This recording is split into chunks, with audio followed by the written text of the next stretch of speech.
In Game 2 of the AL Wildcard Series between the Toronto Blue Jays and the Seattle Mariners, the Blue Jays were up 8-1 going into the 6th inning. That wasn't until the Blue Jays bullpen gave up 9 runs to blow the lead. Of course, with the help of a catastrophic defensive play between Bo Bichette and George Springer. And from that day forward, General Manager Ross Atkins was a man on a mission. And that mission was to turn the Toronto Blue Jays into a run prevention team. Flash forward 22 months, and the Toronto Blue Jays are dead last in the American League East, and Ross Atkins has just realized that he has ruined this team. But now, Ross Atkins has a completely new mission on how he plans to bring this team back into contention in 2025. What's up, guys, and welcome back to Blue Jays Today. In this one, Ross Atkins spoke to the media on his new strategy on how he plans on making the Blue Jays a competitive team in 2025. If, of course, Ross Atkins will be the general manager in 2025.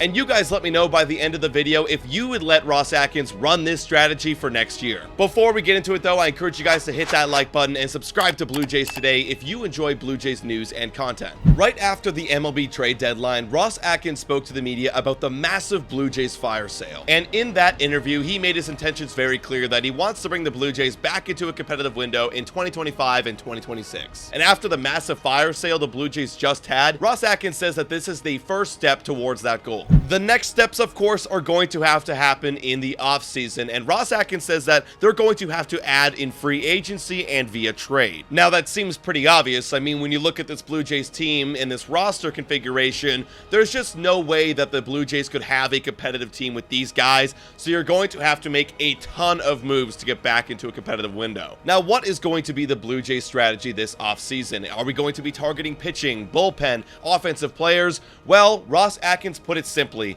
He has a strategy that he thinks is going to work next year. Ross Atkins says, we have to find a way to create a better run-scoring environment. Well, folks, I think this has to be the most ironic statement ever spoken from Ross Atkins' mouth. The very strength of this Blue Jays team in 2022 that he demolished over the last few years, he wants to bring back after his run prevention strategy didn't work. Look, in my opinion, you just don't get another do-over, Ross Atkins. You clearly made your choice by making major trades and free agent acquisitions to make this team a defensive-first mindset, and when it didn't work, you can't just go back to the way things were. Your run prevention strategy completely sunk this team, and it's time to bring in some new management with a new strategy. Okay, before I go all gung-ho and say, fire Atkins, get him out of here, let's play a little devil's advocate and see how Ross Atkins could actually turn this team around. Let's say he does have one more crack at the can in 2025. He's going to have to turn a completely decimated Blue Jays roster around in just one offseason. He has a lineup that only consists of Vladimir Guerrero Jr. and complementary platoon players. The bullpen is an absolute ghost town that is going to need multiple high leverage relievers added this offseason. And the rotation, let's face it, guys, it's aging, it's underperforming, and it's expensive. And you say you want to add via trade?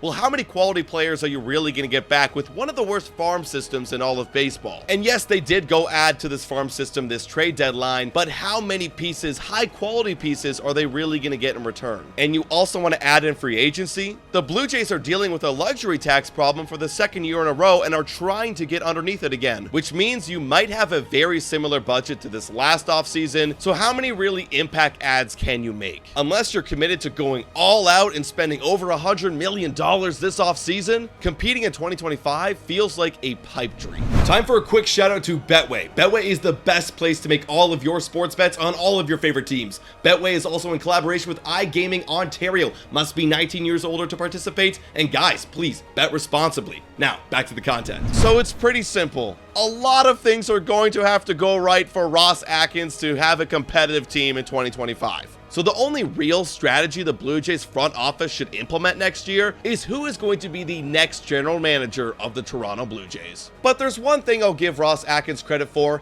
He did come out and apologize to all of us Blue Jay fans. He said, I'm disappointed that we're here. It's unacceptable that we're here, and I'm sorry to our fans for that. Thank you, Ross Atkins. I will accept your apology. Now, please step aside and let somebody else take over. But guys, you let me know your thoughts in the comments down below. Thank you so much for watching, and as always, guys, go Jays go.